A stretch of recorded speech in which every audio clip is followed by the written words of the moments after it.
This is A major family chord. A major, D major, மறுபடியும் A மேஜருக்கு வந்துருங்க. D major, B D F sharp, B minor, மறுபடியும் A major, A C sharp E, மறுபடியும் G sharp B, D sharp, G sharp B,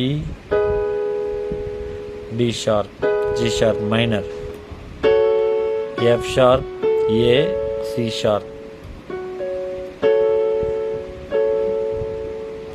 F sharp minor,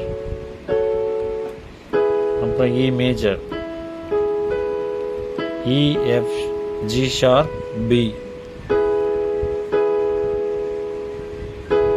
அப்புறம் A major second,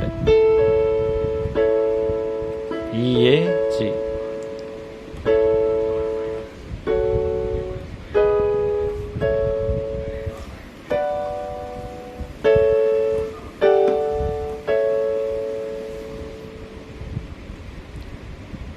so இதை நீங்கள் ஒரு பாட்டுக்கு வாசிக்கலாம்.